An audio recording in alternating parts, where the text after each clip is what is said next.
चाय की प्याली गर्म थी। सुबह बिल्कुल नॉर्मल लग रही थी, पर मेरे दिमाग के अंदर जैसे किसी ने शब्दों को बांध दिया था। रिया सामने ही बैठी थी। आदि, क्या नाम था गांव का? मैंने उसके तरफ देखा। नाम मेरे जहन में था, पर जैसे किसी ने उस नाम पे ताला लगा दिया हो। वो क्या नाम था गांव का, याद नहीं आ रहा। रिया धीरे से कब घुमाती है। हाँ, एग्जैक्ट नाम बताओ। मेरे दिमाग में समर की वो हंसी गूंज गई। शाम से आने के बाद मैं फिर उसी चाय टपरी में गया। चाय की कप हाथ में ही थी, पर देख कहीं और रहा था। बंटी कब आया पता ही नहीं चला। भैया, आसाम वाली ट्रिप कैसी रही? मैं एक पल के लिए उसे देखता हूँ। ठीक थी। आप लोगों ने इतनी प्लानिंग की थी? 6 लोग गए थे ना? मैंने अनजाने में ही कप को थोड़ा जोर से पकड़ लिया। हाँ, 6 ही थे। बंटी फिर से पूछता है। गांव का नाम क्या था? बताओ ना, हम भी ट्रिप पे जाएंगे सोच रहे हैं। मेरा मुंह तो खुला, पर नाम नहीं निकला। जैसे किसी ने नाम पे ताला लगा दिया हो। अरे आप खोए खोए क्यों लग रहे हो? नाम बताओ ना। गया हूँ बंटी। बंटी चला गया। मैंने फोन खोला और गूगल पर सर्च करने की कोशिश की। लिखने की कोशिश कर रहा था, कर्सर लिंक कर रहा था। नाम पता था, या शायद भूल गया। पर कुछ टाइप नहीं हो पा रहा था। कुछ लिखा ही नहीं गया मुझसे। मैं ड्राइव कर रहा था। दो तरफ चाय के बगान, सफेद धुंध रास्ते को आधा निकल चुकी थी। समय पीछे से चिल्ला रहा था, भाई कोई हॉरर और डॉक्यूमेंट्री शूट थोड़ी करने जा रहे हैं, म्यूजिक लगाओ। उसकी हंसी तेज थी, थोड़ी चुभने वाली। मीरा एक्साइटेड टोन में बोलती है। सुनो, हवा की आवाज बिल्कुल अलग लग रही है ना? नकुल हमेशा की तरह थोड़ा सीरियस था। कोऑर्डिनेट्स एग्जैक्ट मैच कर रहे हैं ना? मैप सही से रखो। अर्जुन धीमे बोला। नेटवर्क फ्लक्चुएट कर रहा है, स्क्रीनशॉट ले लो। रिया खिड़की से बाहर देख रही थी।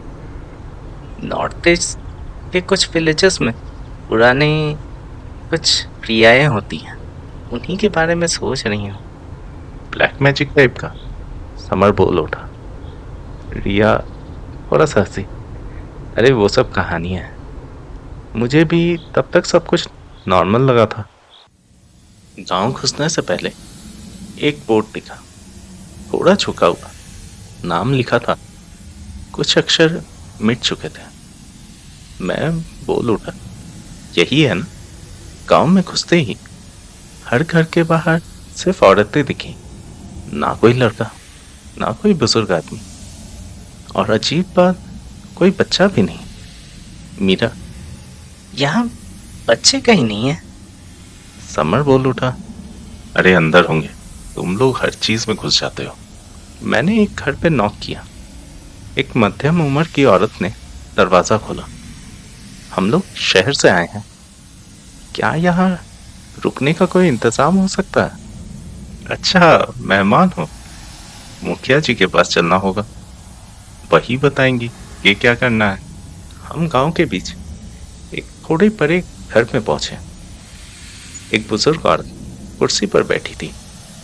उनकी राइट उंगली उनके शॉल के अंदर छिपी थी। मुखिया जी बोलती हैं, शहर के बच्चे रास्ता भटक गए या रास्ता ढूंढने आए हो? बस टे के लिए आए हैं, जगह चाहिए थी। पिछली वाली घर पे तुम रह सकते हो, जब तक तुम्हारा मन करे। वैसे रेंट कितना चार्ज करती हैं आप? यहाँ पैसों की कोई जरूरत नहीं पड़ती, बस थोड़ी सेवा। थोड़ा सम्मान। शुक्रिया मुखिया जी। एक बात अजीब लगी, यहाँ रास्ते में कोई लड़का या आदमी नहीं दिखा। लड़के सब शहर गए हैं। मेहमान हो, मेहमान जैसा रहो। सवाल थोड़ा कम करो, थका देगा तुम्हें। गरीबो, इन्हें पिछली वाली कोठरी दिखा दो और अपने घर से कुछ चटाई और पीने का पानी भी दे देना। शहर के बच्चे हैं, थक गए होंगे। बड़ी बहू के पीछे चले गए। गांव की गलियों में मिट्टी की सौंधी सी खुशबू थी, पर कहीं से भी किसी मसाले या तड़के की महक नहीं आ रही थी। बड़ी बहू अपने घर के आगे जाकर रुक गई। तुम लोग यहीं रुको, मैं अंदर से चटाई ले आती हूँ। मैं मदद कर देता हूँ, थोड़ा पानी भी चाहिए था। मैं बड़ी बहू के पीछे रसोई में गया। रसोई पूरी साफ थी, बर्तन चमक रहे थे। कोने में सब्जी कटी हुई रखी थी, बिल्कुल बारीक। और आसपास कोई चाकू या धारदार चीज नहीं थी। बड़ी बहू चाकू नहीं रखी अपने, इतनी बारीक सब्जी कैसे काट ली? बड़ी बहू हंस के बोलती है, अरे बच्चों को लग जाती है ना, इसलिए बाहर नहीं रखते हम लोग। मेरे दिमाग में अचानक से क्लिक हुआ, बच्चे, इस गांव में तो कोई बच्चा नहीं था। रिया पीछे से आई। उसने धीरे से मेरा हाथ जोर से पकड़ लिया।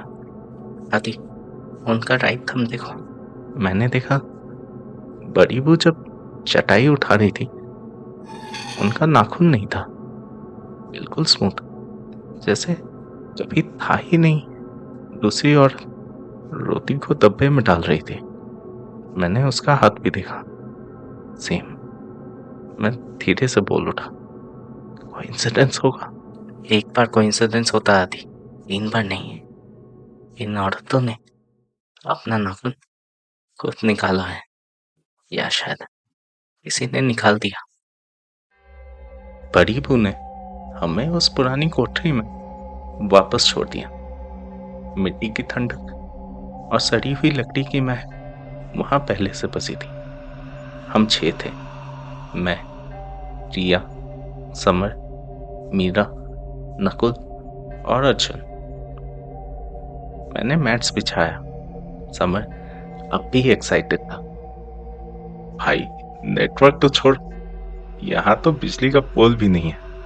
कल सुबह टी गार्डन जरूर एक्सप्लोर करेंगे, पक्का कुछ ऑथेंटिक कंटेंट मिलेगा। पर मीरा एक कोने में बैठी थी, उसकी आवाज कांप रही थी। आदि, क्या तुमने उन औरतों को देखा? वो हमें ऐसे क्यों देख रही थी, जैसे जैसे हम यहाँ पहले आ चुके हैं? मैं सबको शांत करने की कोशिश करने लगा। देखो, हम लोग 6 हैं। कल सुबह जल्दी उठ जाना, कल सुबह घूमने जाना है। और मीरा, तुम ज्यादा टेंशन मत लो। अरे नई जगह है, नया कल्चर है।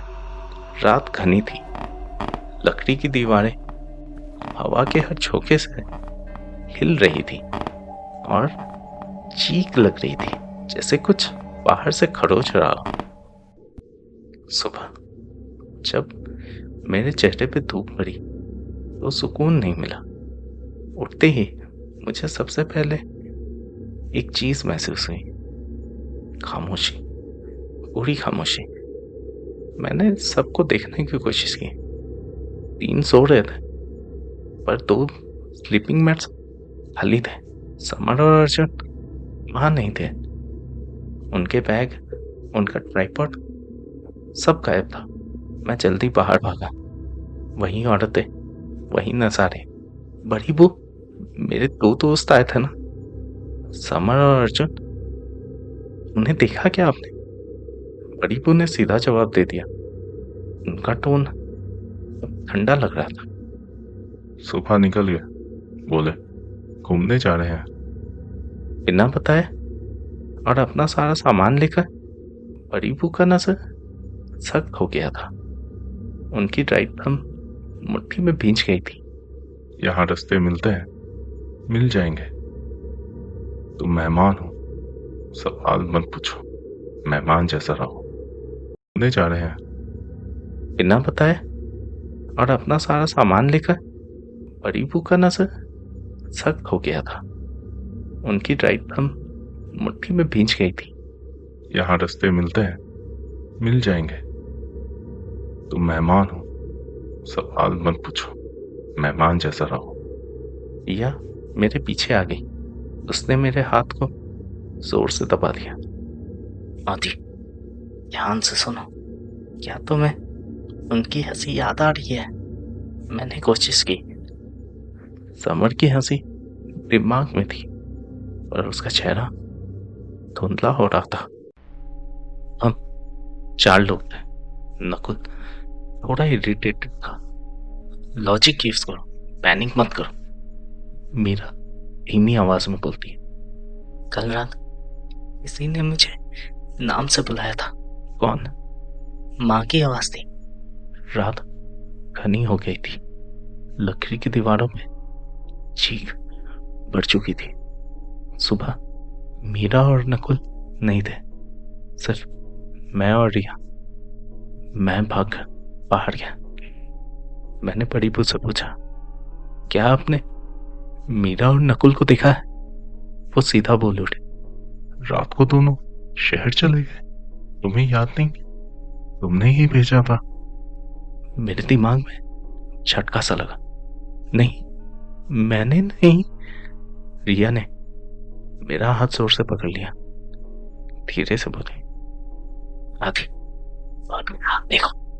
मैं लाइन में खड़ी औरतों को देखता रहा। सबके राइट बिना नाखून के एक नई औरत थी। उसका थंब फ्रेश लाल था, जैसे कल ही नाखून निकाला गया हो। रिया फुसफुसाती है, ये अंगूठा निशान जैसा है। आइडेंटिटी सील करने का रिचुअल होगा। मतलब राइट हमसे साइन होता होगा। अगर वो सील हो जाए तो नाम भी धीरे धीरे वो रुक गई। मेरा सीना भारी लग रहा था। सिर्फ मैं और रिया थे। गांव में सिर्फ औरतें। मैं काउंट करता हूँ, 1, 2, 3। रिया फुसफुसाती है। मत गिनो। क्यों? जितना गिनोगे उतना कम हो जाओगे। मेरे दिमाग में समर की हंसी, मीरा की आवाज, नकुल का, उनकी सारी आवाजें धीरे धीरे हल्की हो रही थी, जैसे कभी थी ही नहीं। सुबह रिया मुझे गांव से बाहर ले आई थी। मैं उसे देखता हूँ कि सब रिया सामने देख रही थी। आदि, क्या नाम था गांव का? नाम मेरे दिमाग में है। मैं बंटी को बताने की कोशिश कर चुका हूँ। समर को कंफर्म भी कर चुका था, पर नकुल को राउत बताया तो था, पर एग्जैक्ट नाम नहीं। मुझे वो बोर्ड याद आता, नाम लिखा है, पर अब मैं पढ़ नहीं पा रहा। रिया धीरे से, आसपास के नाम याद आ रहे होंगे, पर एग्जैक्ट नाम बता पाओगे क्या? मेरा हाथ कांप रहा था।